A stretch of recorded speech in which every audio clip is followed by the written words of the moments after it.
Welcome back to another episode of The John, your daily sports dump, where we plunge into the sports world. We are a sports pipeline for breaking news, game recaps, and the hottest takes in the sports industry. That's why taking care of business, let us force out the details and fill in on what's happening. Take a seat, get comfortable, and make sure you have plenty of TP. It's time to explode the commode. I'm your host, John, and today we've got a great Bradley transfer portal Interesting. edition. Okay. Xander Alarie. Did I get it right? That's right. Okay, perfect, perfect. Today we'll dive into why Xander chose Bradley and what made Peoria the right spot for you. So Xander, thank you for taking time out of your busy schedule. I know school's coming to an end and stuff, so it's definitely a stressful time for all college students, but thank you for taking time, man.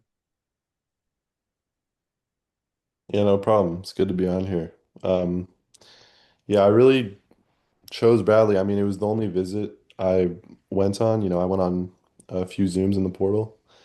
Um, and ultimately, when the list came down to a few schools, Bradley was on there. And Coach Wardle's great. He was, really, really a great communicator. Called me, texted me every day, got me, you know, up to Peoria for a visit. And right when I got there, they were very welcoming, showed me around. It was a, great campus, great facilities, all the people there were, really, just I like, really good people and I would say like trustworthy. And they had a good plan for me. And the whole visit was great. And so, I committed at dinner at the that night when I was there and it was just a great time. Yeah, staff is great. Totally, totally. And then what what was did you have like that moment? Because I know some people when they're getting recruited have moments of like when they realize like this college is that spot for you. And obviously, right, you've been around at some colleges. You were at Miami, then you went to Northeastern, and now you're here. So, what was that moment like for Bradley when Mhm. you realized like this is somewhere I want to play for the next possible 3 years? Yeah. I think it's all about fit. Um, I think a lot of people make the mistake of, picking too high or too low of a conference. I think the most important thing, especially, if people are early in their college career, is finding a school where they'll be used well and to their strengths and abilities, and, they can play basketball as free as, you know, the way they want to play. Um, Out of all the schools that I talked to, Coach Wardle and his staff and Brad laid out, path for me over the next few years. So, um, I think it's all about finding the right fit. And yeah, it's really just, building those relationships and finding people who can help you grow. I think Totally. that's the most important. Totally, totally. And then for Bradley guys, Bradley people who haven't watched you and haven't done, podcast interview question researches like I have, how would you Mhm. describe your play style and your game Yeah, for people who don't know? I think it's pretty simple. I play the four. I'll play the four this year. I I would say I'm a pretty high IQ player. I make the right play. Um, I like playing in a system that, moves the ball well. I love defense, and I rebound the hell out of the ball, which Hmm. is important. So you can look forward to me, putting up some double doubles this year. Um, you know, Working on my shot a lot more. I didn't shoot the ball as well as I wanted to last year. Um, but that's definitely something I've been working on every day. Um, and I expect to, improve that this next season. So I think I'll expand my game in that way. But you're just gonna get a, you know, tough, hard-nosed guy who wants to win. I'll do the right thing on offense and defense. Just Totally, just whatever it takes to win. So totally, yeah. totally. And you talked a little bit about how you rebound the hell out of the ball. I don't remember what exact game it was, but I remember Hmm. looking at your stat line when you were at 13 points and 13 rebounds. What do you take more pride in when it comes to those games? Like, are you more proud about getting the points, or is it the rebounds that you're more proud of? I think it's so I don't really think about you can't really think about stats like while you're in the game. It's kind of just it's better to just let the game come to you. Take it possession by possession. But I'd say 13 rebounds is better than I know exactly. I know that was the Colgate game, and I had seven like 7 for 7 from the line. I had like three other buckets Hmm. and 13 boards. And I think the rebounds were, you know, the most important. Hmm. Totally. Like, a few offensive boards like really changes the momentum. And that's kind of what I look for. I think people like underestimate how important extra possessions are because it really comes down to, the game down to, one or two, three possessions. Hmm. Um, so, do those, if you rebound well, you know, I think a lot of people don't. I think it really, really helps the team. Totally. Totally. And I Yeah. think that's So I something would that say to answer your question, I would say rebounds. I totally, I, I love rebounds more than totally. points. So, And I yeah. think that's something in my uh, this will be my third year next year, but in the 2 years that I've been here with Coach Worrell, Hmm. like defensive identity and working hard, like you're not going to play if you're not working your butt off on the defensive side of the ball trying to get rebounds. Because right, you talked about it like with players who go to higher conferences, the Valley is one of the best conferences. Like I've been saying that since I got here when I've interviewed all the Bradley athletes. Like the Valley, even in basketball, obviously that's what Hmm. we're talking about in any sport, Bradley in the Valley is one of the best mid-major conferences in the country. And I think that's what makes winning that Yeah. conference so like you see so many teams from our conference go on March Madness runs. That's not a coincidence. Hmm. Yeah, it's a very defensive heavy league, I think, Um, you know, I think they really most teams focus on that, and that's why it's well respected. That's why it's such a good league on the mid-major level. Totally, totally. And then you talked a little bit about your size, right? You have it, they have you, people have you Mhm. listed at around 6'8", 235. What do you consider your biggest strength with your Yeah. size, right? Because obviously, if we're going by the stereotypical four, you're technically undersized, especially in now today's game where we see teams Mhm. running out 2 7-footers. Like, I'm an Illinois fan as well.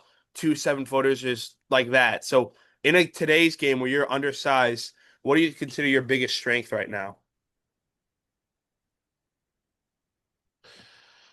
I would say with my size, I'm going to answer the question a little differently. I think when you bring up, running 2 7-footers, I don't think size really, height really matters if you're not in your spots and you're not playing the game the right way. You can be super athletic, but, you don't know where you're supposed to be on the court. You don't know, you're not thinking two, three steps ahead. Um, you know, you're not going to be in the right positions to, get easy putbacks or get rebounds or, find the next man.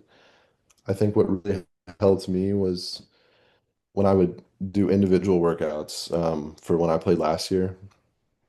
Sometimes I wouldn't even have a ball. I would just watch film and I would figure out which spots like I needed to be in certain times in the offense, and I would just like, practice moving like without the ball because that's not like no one really has the ball that much in their hands. Like I don't know exactly how much it is, but it's not a lot.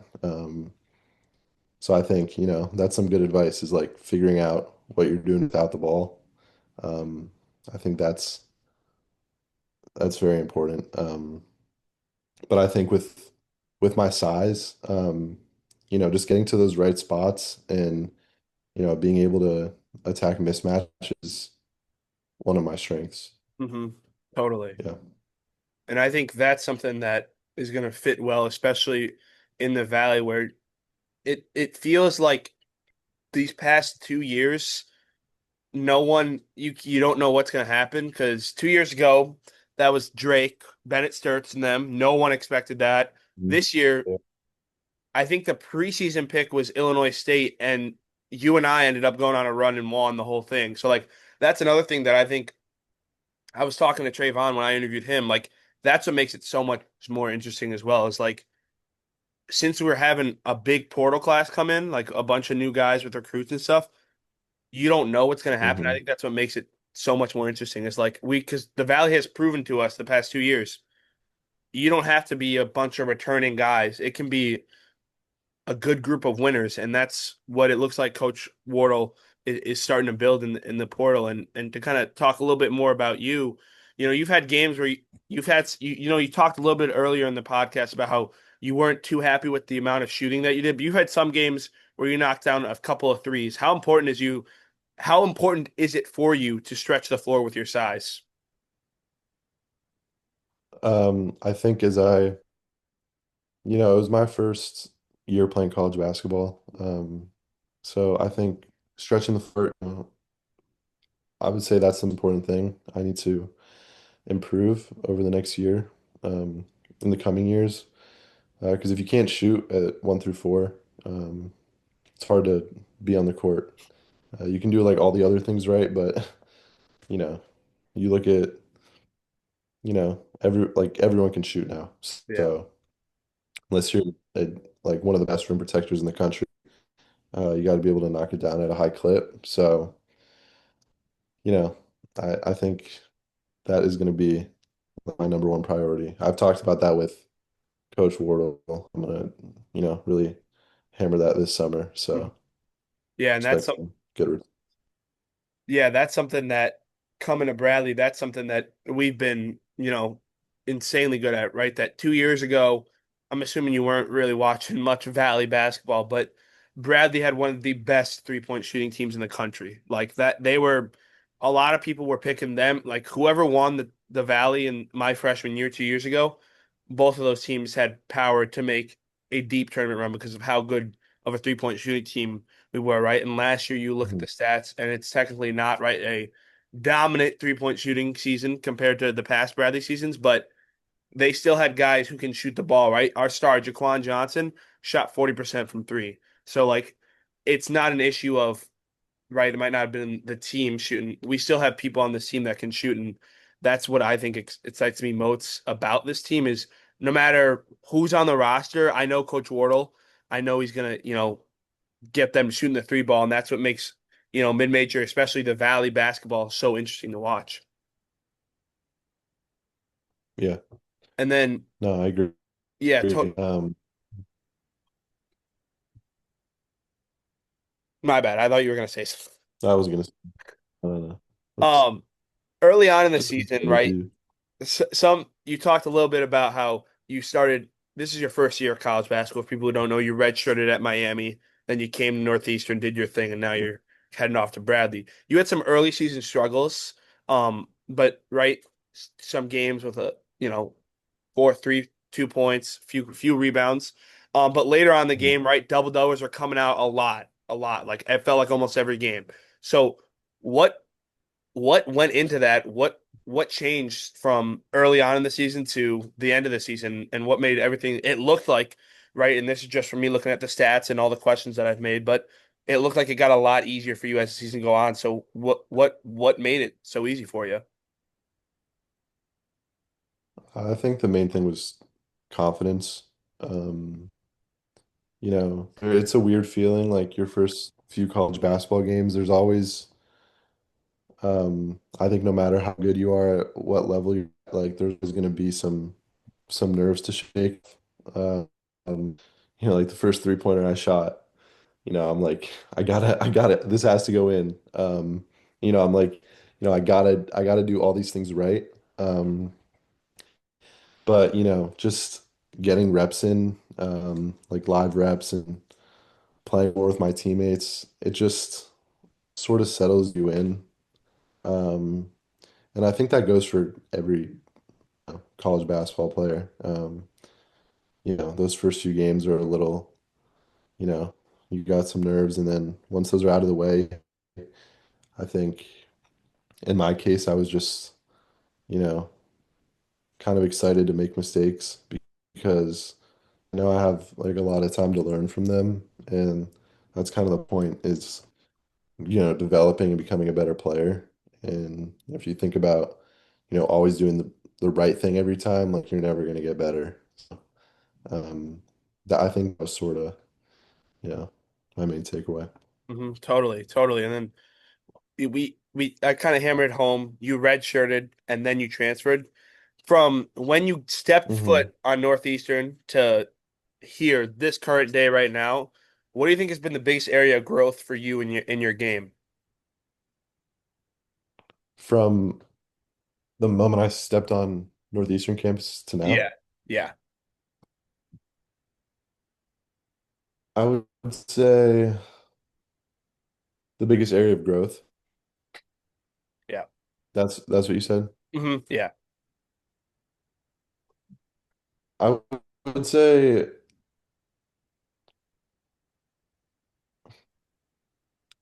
I would say like my pace has gotten a lot better.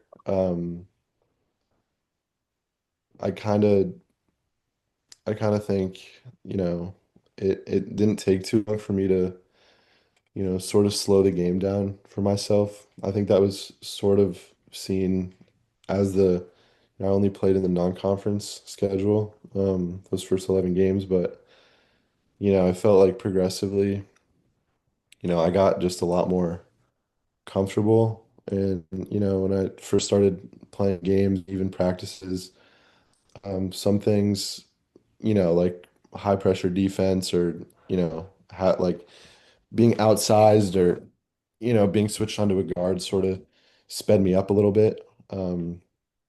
But I think, just watching a lot of film and getting back in the gym sort of slows the game down. And I think that, I've been told by several people that's sort of what looks like my biggest area of growth was, you know, sort of comfortability on the court. hmm Totally. Totally. And I think you talked about it earlier. The nerves that you get that's something I'll never be able to relate to is the nerves you get of stepping on, right? You're still learning, you're going through this all for the first time last year, right? Your first college game, everything, all the nerves are hitting you.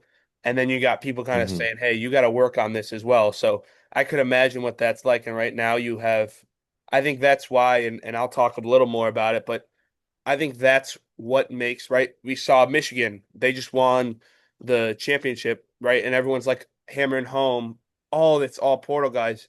Well, if you look at the roster, yeah, it's a lot of Portal guys, but all those dudes are sophomores and above.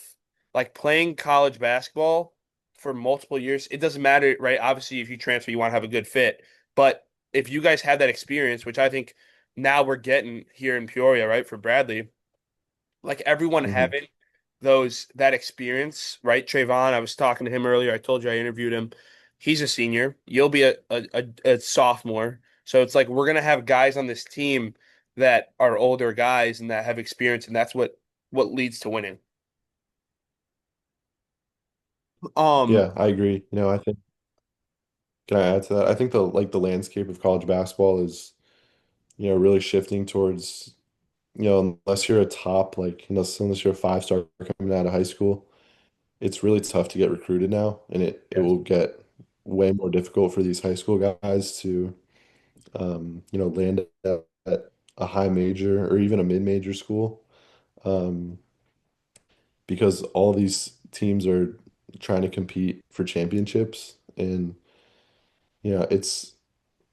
it's pretty obvious now. Like there's a pad like you can't win with just freshmen, um, and all these teams are going after like international guys, we are six too. years, fifth years, seniors.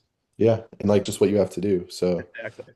I think that's been a huge change in the last few years, and I think Bradley's smart to jump on that because I think that gives you your best shot of winning. Yeah, yeah. I saw we got a Bulgarian guy. I don't know I don't remember his name off the top of my head, but like you said, Uh-huh. Everyone is it's not just a right. Everyone talks about, I'm an Illinois fan, so I'm going to use Illinois. Everyone's talking about Illinois had these Mm-hmm. 23-year-old freshmen, blah, blah, blah. Everyone's been doing that. It just got Illinois put it on the map because of how good they were this past year. Now you're seeing schools all over the country get these guys from Europe, right? These older transfers are coming in now, and I think you hit it right on the dot. Last year, Illinois State had this guy, I think Tyree Coleman was his name. He was like a 4-star, like he should not like disrespect Illinois State or any other schools like right at their level. He should have been a Power Four guy, and you saw that when he was playing, and now he transferred. He's at Iowa now. Like so, you're seeing these dudes sort of slip through the cracks, and that's also right. Like you said, it's kind of hard for the freshmen, but for schools like Bradley, they're going to benefit off of that because now they're going to get these higher rated guys coming to their schools, and who knows, right? Now you have all these NIL factors and stuff. Guy gets a girlfriend, right? Maybe you Mm-hmm. can get these guys to stay here longer. And then before after that, who knows? Then you're competing at the national level as one of the top mid majors in the country. So I think you hit a really good spot there with, yeah, it's a completely hard landscape for a high school guy to get recruited now, but it's also, I think, a blessing in disguise for a school like Bradley. Mm-hmm. Yeah, I totally agree with that. Um, I I talked a little bit, right? I've kind of hammered it home. I'm not trying to. You Mm-hmm. redshirted at Miami? What did that kind of do for you and your career? And what did you have sorry any moments last year at Northeastern where you're like from sitting back and learning at Miami, you kind of used and were like, okay, I can see that how that was helpful for me. Yeah, so redshirting in Miami was a really good experience. I had a trainer who I met through AAU. Name's Ryan Powell. And I worked out with him pretty much every day. Now he's working like, with a bunch of NBA guys, doing really well. But he moved down there with me, um, and we trained every day, and my strength coach really was like, I came in there at like 190 pounds, when I was a freshman, had no chance of stepping on a college basketball court, like let alone like, playing at a high major level. Like I was just too small.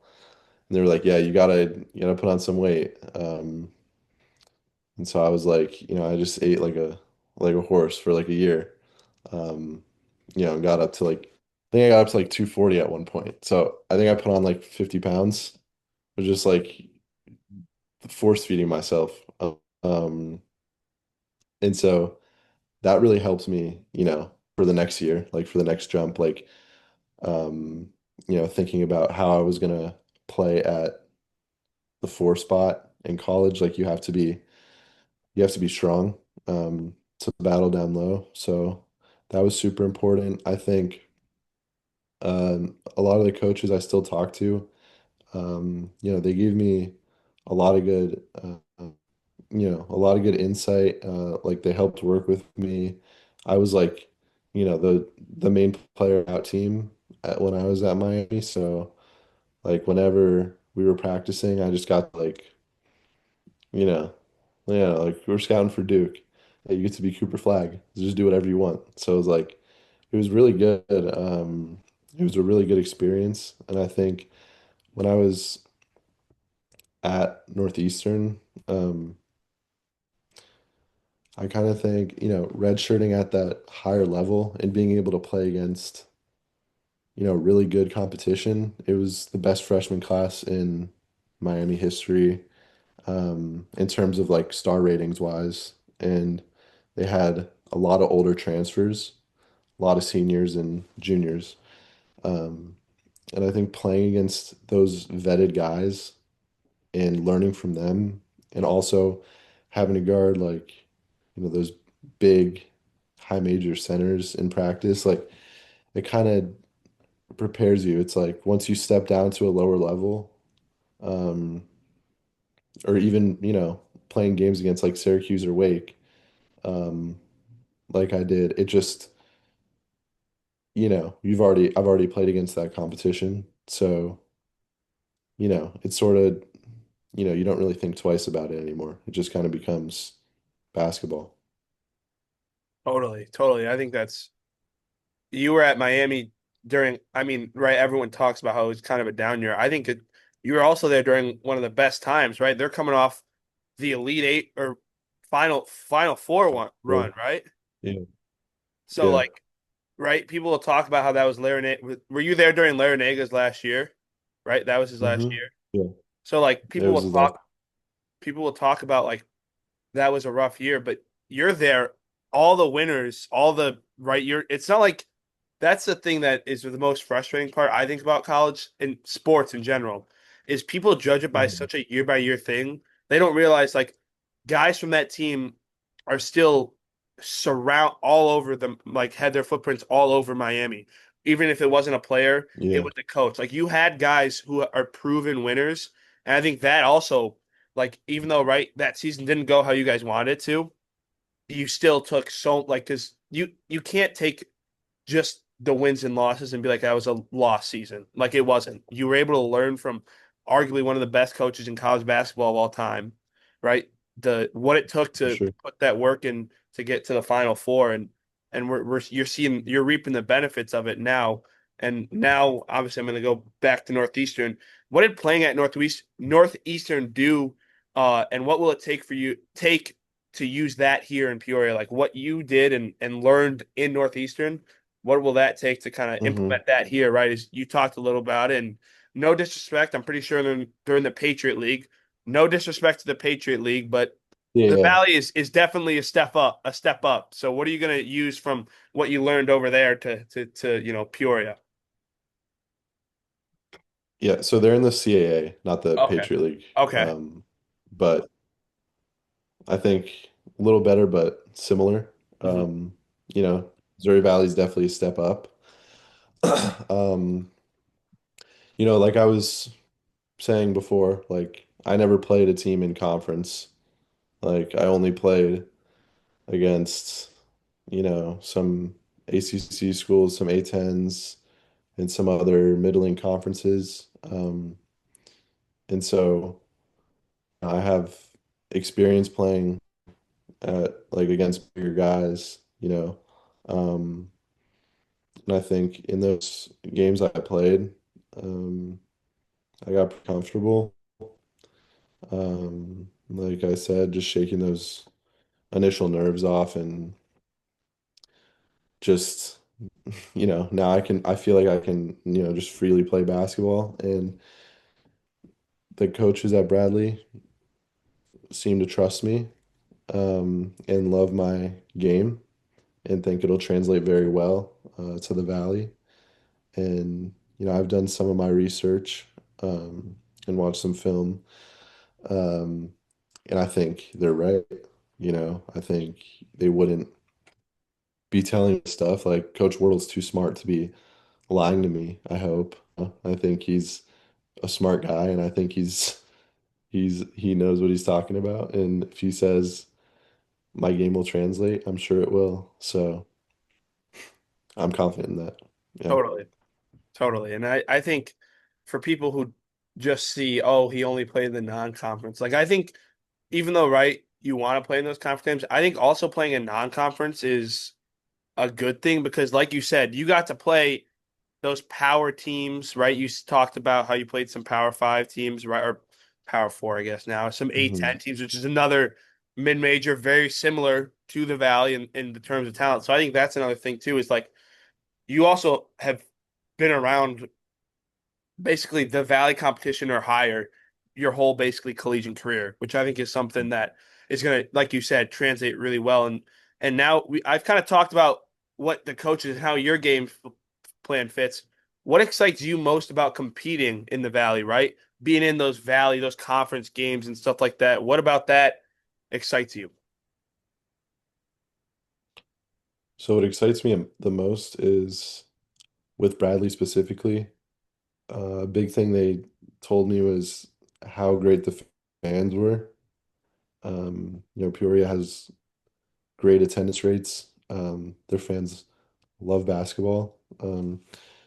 I think, I haven't really been in you know, I've been in some like big environments, but not like home court where everyone's like, it's jam-packed you know, with fans. But I think at Bradley, just from seeing and what I've been told, those environments, it just makes the experience in the game so much more enjoyable and rewarding. Um, just playing in front of a lot of people. And I think also, stepping up to, a better conference. It's just, like, yeah. So like I would say like the environment, that I'll be playing in and having a chance to go to March Madness and play for a really good program and coach and team is what I'm most looking forward to. hmm Totally. And you led right to my next segment of questions. My next segment is kind of like goals, personal goals and expectations that you have for the team. So what are your personal goals for this upcoming season here in Peoria for you?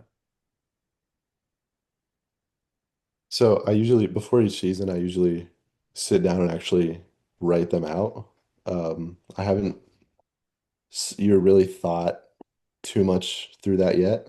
Um, but I would say, the goals are always, our team is definitely good enough to win the Valley. I think everyone is, a hard worker. I think everyone will play well together. It seems like I have good teammates that are surrounding me and a coaching staff who knows what they're doing and has proven they can win games in this conference. So I think having a plan from the coaches and that foundation, the goal of winning the conference championship and, hopefully dancing in March Madness is definitely our main priority for hmm this year. Totally. Yeah, I I think, and that's the, like I said, like that's the most exciting thing, right? Is for, right, me, obviously, if you couldn't tell, I kind of like doing research and talking sports. So for me, this is right, this team is very Mhm. interesting, right? Because it's kind of right. NIL is kind of a craziness right now. And I don't know if you just saw, but it looks like the tournament's going to be going to 76 teams. So it looks like we also might get chance at two bid league, which Really? yeah, they just, and like I literally, like right when you texted me, I opened up Instagram, that was like one of the first things I saw, and I was like, whoa. So that's another thing that I think could be really helpful, not just for Bradley, but for other mid majors, right? We saw the A10 had two bids this year, right? You could have easily said that about us 2 years ago, the Valley with Drake and Bradley. So that's another thing that I think is really interesting Yeah. is right now is with that tournament being opened up, and I know it's right. You literally are just hearing about it, but what are your kind of thoughts as now that you heard they're gonna make this tournament bigger? What are your thoughts on it, right, from a player perspective, but also from someone like me, like a fan perspective? What are your kind of thoughts on that? Well, okay, that's kind of crazy that they changed the format. I had no idea they did that. I think it doesn't change anything in terms of how I look at things, If anything, I think, you should disregard that there's more teams because like why like, it's just a bigger pool. Like I feel like that's just gonna make you play with less, hmm urgency. When there's less teams, like we gotta go like win the league. So we can go to March Madness. But I think we just think about it like there's 64 teams. hmm I don't even think we take that into account. Just win the Totally, league and we'll be good, totally, totally. And I think that's something that I feel like sometimes fans like and players, mostly fans, will come into like a specific game, like right, I'm a Bears fan as well, so like going to a Bears game right at the end of the season last season, they were making the playoffs, so I'm kind of like I don't care if they lose this last regular season game. Like I think you hit it on the spot, whereas I think fans sometimes are like, all right, it doesn't matter now that this pool's bigger. But for the players, it doesn't change. Like the players going into week 18 of the NFL season, even if the season's already like lost or if they're going to the playoffs, like that doesn't mean they're going to play any easier. And I think that's something that makes college so interesting. Is like especially at our level Yeah. where it's not as common at a mid-major level to have a multi-bid league. Like it that just you just kind of answer my question. Like all these guys are still going to be working their butts off. It's you don't want to be like right, get a nice hope that they're going to be nice and give you a bid, right? You want to work for it. So I think that's something that you hit a Yeah. on the spot. And I I think it's going to be. I think, like I said, it's going to be good for mid majors, but I think it could also be bad because then there could be teams that do not deserve to be in the tournament, and they are over a mid major team that's proven they're more valuable. So that's kind of my thoughts on. I know it literally like just happened. I think an hour ago, not even. Yeah. So I guess they're gonna have a play-in or something, and then Yeah, it's what, like round of it, 64? Yeah. it's It's gonna be like the I NBA. yeah it's not playing. Yeah, I think it's going to be. I don't. I was personally I when don't they like it. brought this I don't up. like it. I was yeah, I agree. I think it's been It's been 64 for 64 forever. exactly. Like that's what I'm like. Like it's been and it's worked and you've made so much money off it. I mean, it's just a money grab, honestly. I'm not gonna sugarcoat it. The NCAA. Yeah, they just What do you want more money. expect? Like obviously, Yeah. the NCAA kind of, you kind of are technically employed by them. I'm not though, so I'm gonna speak my mind. Like they're doing it for money. They just want more money. Like I get it, but I think it also kind of takes a little bit Yeah, of they this are. of the sweetness of March Madness a little out because now there's eight more teams that are going to be in. So I think that's another thing. And that was kind of all I had for my serious questions. I like to do a little bit of like laid back, not as serious questions. Who's the toughest player you've ever had to guard? And that could Cool. be AAU, high school, college, everything. Um, probably Derek Queen. He was pretty hard to guard. Did you meet him up in AAU? Like how did that happen? Yeah, Yeah.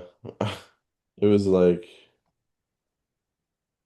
yeah, it was at some tournament. I can't even remember. I just remember getting cooked. I was like, he was so much taller than me. I hadn't like really grown enough, and I Mhm. was like, a little skinny, and he was just like really good. I mean, he was like a top five pick, right? So yeah, Yeah, that he kind of he yeah, I he kind talked of about felt me. how I'm an Illinois fan. He last year, caused Illinois some problems. So I I can't, Mhm. especially at like right because at college level, right, the D1, they're technically all supposed to be on like the same level. I mean, high school, he's going AAU, he's going up against dudes who will look literally be done after AAU and won't play basketball again. Like that's the thing, like Yeah.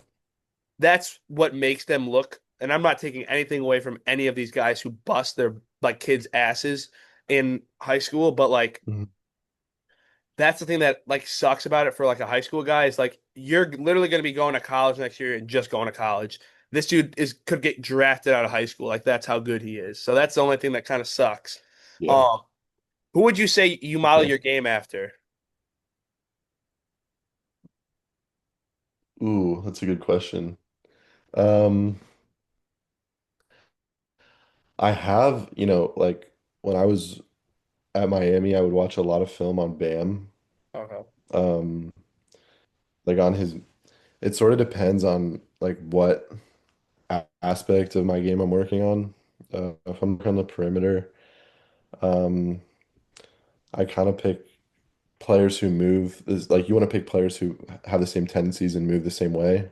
Um, and I think like, in the mid low post, Bam is really interesting in the way he moves. Like his footwork is is great. I think he makes the right reads and he is a great rebounder and he gets a few dunks.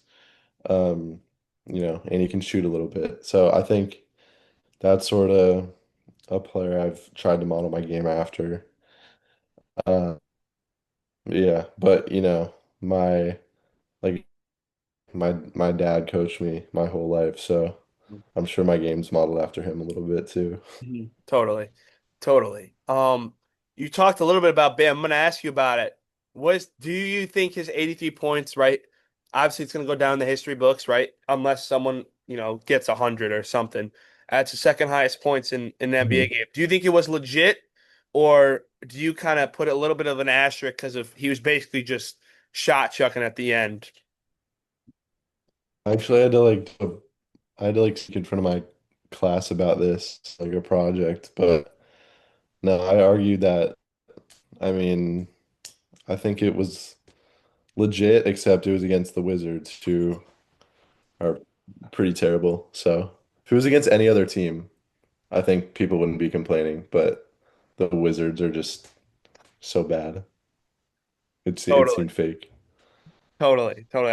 I completely understand that. Well, that's all I had for questions. Thank you for taking time, right? I talked a little bit about it earlier with finals and all that stuff coming up. It's a busy time, so thank you for taking time out of your busy schedule to make room for me. Thank you guys for watching another episode of the John Day Sports Stuff, where we fleshed out everything sports and flushed out the nonsense. Make sure to subscribe so you never miss our episode.